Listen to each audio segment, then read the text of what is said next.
special guest. It's an honor and a pleasure to be with one of the most, in my opinion, durable NFL wide receivers of all time, Derrick Mason. Derrick, thanks so much for joining me this morning. No problem. Thanks for having me. So, Derrick, want to take it back to childhood. When did you first fall in love with the game of football? Well, having four older brothers, it wasn't that hard to fall in love with it. My mom, I can remember now, looking back on old pictures, at the age of 2 or 3, I took a photo with a football in my hand. So you can say that I was introduced to it at the age of 2, but I really started to follow the game around 6 or 7 because I had older brothers, and growing up, their favorite team was the Dallas Cowboys. So we spent many of Sundays watching the Cowboys, the Steelers, the Chargers, and then right after that, growing up in Michigan, we would go outside and we would play football for a couple of hours and come back in when Mom cooked dinner. That's amazing. That is a So I guess the durability then, and playing in 145 straight game, 49 straight games, you got to credit the brothers for roughing you up, I guess, in the yard and making sure you're not going to sit out a game when you get to the show. Oh, of course. It was if you scraped your knee, if you got hit too hard, it was get up, let's go, keep playing. You can't quit. I can recall a funny story because growing up in Detroit, there was not many places that the parks were occupied with kids, so right. There was not much space, so we would find just about anywhere, any clear lot to play football in. And I remember playing in front of a doctor's office, and the field was maybe 15 yards wide and maybe 20 yards long, 25 yards long. Wow. And it was basically it was a busy street, and then the front of the doctor's office. And I can recall playing there 3-on-3, and I hit my head on one of those parking blocks. Oh, I've hit my chin on one of those. We're a lot closer now. Yeah, so you know what I'm talking about. Absolutely. So I hit my head on that, and I had a big, whelp on my head, and I started to go home crying, and my brothers grabbed me and said, "You can't quit." And wow. I finished out the game. So it was, growing up in that era, it was a little bit different, and I really do thank my brothers for toughening me up. And then my mom was a tough woman as well. My mom and dad, they both were hardworking people, but my mom had been through so much from a physical standpoint and she continued to fight. So I believe I got all my toughness from my mom, and then my brothers roughed me up a little as well. That's amazing. What a story. But, hey, that clearly valuable lesson learned early on. So, Derrick, obviously the football is a physical game, but I'm fascinated with the mental side of it. Obviously, you playing for so many games in a row and for so long, you were known for your toughness, for your grit, for never wanting to check out of a game. How do you explain your mental fortitude, and how did you maintain such a strong-willed mindset all those years, play by play, game by game? It was basically I didn't want to be defeated. I wanted to defeat the guy across from me each and every time. Love it. That's the mentality I had growing up. That's the mentality I carried throughout college, high school, and in the pros, that you are not going to defeat me. And if you beat me, I'm going to come back at you even harder. And I'm going to frustrate you. So I contribute a lot of that just to, not wanting to settle for just being a okay guy in the NFL, just being an average guy, because I understood that, being drafted in the 4th round, for one, my position wasn't secure, and then having to wait 3 years plus, right. I think it was 3.5 years to break into the starting lineup.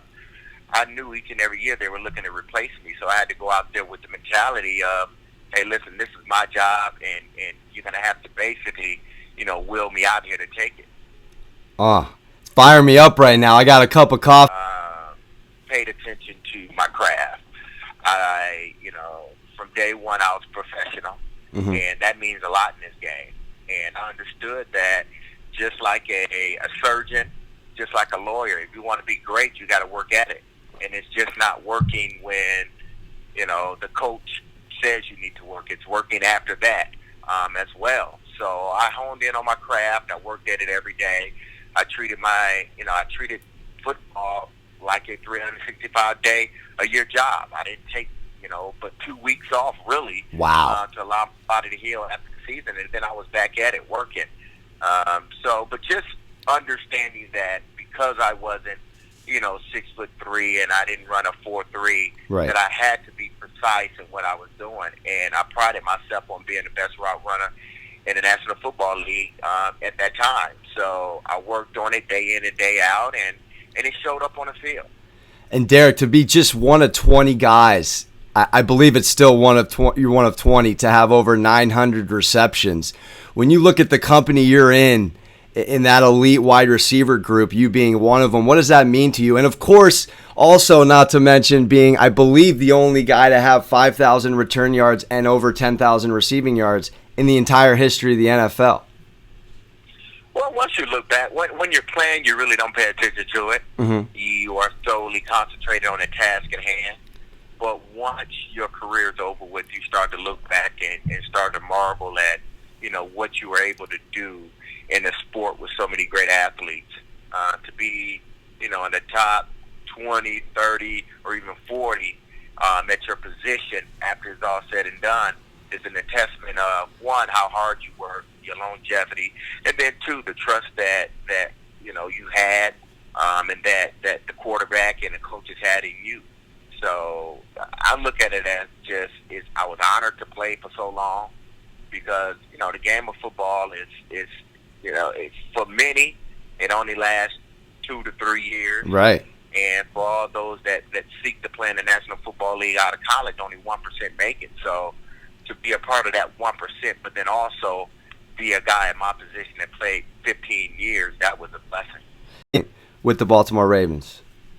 Well, when I walked in there, it was nothing but respect given to me and me given to them, because these are guys that I played against, and they were tough battles against Baltimore. So when I walked in that locker room, they understood that, if anybody was coming in this locker room that epitomized, what the slogan "Play Like a Raven" stand for, it was me, because being in that division and playing tough games and grinding out games, I fit perfect in that locker room. And then having Ed Reed and Ray Lewis and Jonathan Ogden, guys that have been there, guys that have won championships, Ray and Jonathan, before I got there. So just watching those guys as I, entered I think it was my ninth year there, ninth year in the NFL when I got there. Just watching those guys and watching how they went about their day, watching Ray Lewis on the defensive side of the ball, how he had command and how his passion kind of filtered off to everybody else. And that's what I wanted. I wanted my passion to filter off on everybody else on the offensive side of the ball. I talked, but I wanted my leadership to show more in my play and making sure that the guys knew that each and every week that I was available. Well, Derrick, speaking of talking, I was doing some research on you before. I saw one of the top videos on YouTube of you is you and Belichick just jabbing at one another, and Bill, I know he's an animated guy behind closed doors. I had not heard him get a rise like that, or someone get a rise out of him like you did. Was that a special rapport? Obviously, the Ravens and Patriots had a rivalry for years, but was he one of your favorite guys to jab with because he was a great coach? Yeah, I respected Bill and still do for the job that he has done with the New England Patriots and winning, 4 or 5 Super Bowls, and each and every year having that team in contention to win a Super Bowl. Mm-hmm. And then even during my free agency period, going down to New England and visiting with them, and I was one of the top guys on their board, but I chose to go to Baltimore. So I've always had respect for Bill. And the funny thing about that is that It wasn't really Bill and I. It was Dean Pease. Coach Pease was at Michigan State while I was at Michigan Oh, State. So wow. he and I had a relationship dates back to my college years. And he and I were, I was kidding with him and smiling and laughing and telling him, hey, y'all need to stop me. Y'all can't stop me. Which they couldn't at that time. No, they couldn't. You were on. And Dean Pease was the defensive coordinator. He and I were laughing and going back and forth. But then, Coach Belichick decided to chime in, and everybody get, that caption of him telling me to shut the, up, and look at the scoreboard. I laughed it off. I mean, to me, I played the game. I played the game with passion, but I also played it with a lot of fun. And I didn't allow what someone said or did get to me. I kind of smiled it off and kept playing. But that was, I get that story a lot. I love it. So I want to ask one more question on mindset and visualization. I'm a huge meditator. I like to think I see things in my mind before they happen. Any of that in either at the wide receiver position or as a kick returner or punt returner? Would you see holes? Would you envision Flacco hitting you on a dime before he hit you on a dime, or exactly where you wanted the ball? Any visualization techniques in your craft when you played throughout the years? I think you always have to visualize what you're going to be doing and how the defense is playing, because if you can't get a bit of visualization of it, then you can't go out there and be productive. You have to think 2 steps ahead of what's going on out on the field, because it happens so fast. So you have to be able to slow the game up in your mind, right, and visualize where the defense is going to be, or where the quarterback wants the ball to be thrown, or where you should be running your route. So during the week, even before the game and during the game, you try to visualize how this thing is going to play out. Sometimes it plays out perfectly. Sometimes you have to improvise and make it work. And then sometimes it just doesn't work. Right. But you always got to go into a game visualizing, hey, this is what, I have to be prepared for. This is what I saw on film. This is how I can attack it. And if I attack it this way, then it should work, or the outcome should be this. I love it. You've had some great coaches, Nick Saban in college, John Harbaugh. What to you is defined as a great leader in sports? I guess it's just a guy that can go out there and just make everybody better. Not just making yourself the best athlete, but making those around you much better as well. That's why you see a Nick Saban that can, go from one college, Michigan State, to LSU, to Alabama. Right. And, in 2 of those 3 spots, he win national championships. But in all 3, he changes the program. He turns the program around. He turned Michigan State around. He turned LSU around. They were faltering a little bit. And obviously, we all know what he's done in Alabama. So it's just the ability to make the people around you much better. And then knowing the moment. As a leader, you have to know the moment. And everyone has to be confident that their leader will step up and do whatever is necessary, to either put them in a position to win a game or win it for them. That's well said, Derrick. One more question, because I know you got to get out of here and host your own show. Biggest life lesson that the game of football has taught you over the years? I guess it's working with people, knowing how to work with people and appreciate relationships. I think the game of football is the ultimate team sport. Mm-hmm.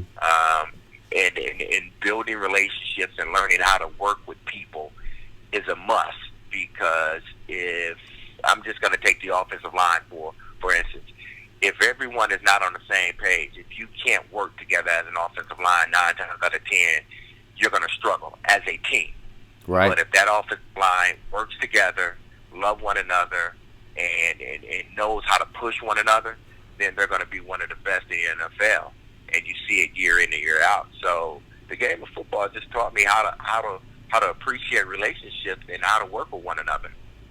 I love it. Derrick, I wish I could talk to you for another 20, because this has been a joy for me. Thank you so much. Folks listening, Derrick Mason, former Raven, Titan, and then some. He's currently co-host of the D-Mac and D. Mason show from 12 to 3 Central on 102.5 The Game. You want to give a quick plug to the show? I heard a little bit on SoundCloud yesterday. You and D-Mac got some great rapport, if I don't say so myself. Yeah, we do. I mean, we've been working together for over a year now on 102.5 The Game. He's out for the next couple of days, so Willie Donick is filling in, who has his show right after ours. But, I mean, D-Mac and D-May show has been a blessing for me. It keeps me in the game. So, absolutely. Those that are listening to your show, please tune in 102.5 The Game here in Nashville. You can, if you can't pick up the station on the radio, you can go to our app, 102.5 The Game app, and you can listen to the show as it is in progress, or you can listen to prior shows. There it is, baby. Derrick, appreciate you, man. Thank you. Have a great show. Follow him on Twitter at DEEMason85. It's been an honor talking with you. And again, thank you for your services, man. I enjoyed playing with you in Madden, watching you all those years. Is that, real quick, is that surreal to play in a video game with yourself? Yeah, it is. I could tell you what, I had about 1 million yards. So I broke all of Jerry Rice's records. Oh, there it is, baby. That's awesome. All right, Derrick. Thank you, man. Have a great show. All right, thanks a lot. All right, take care.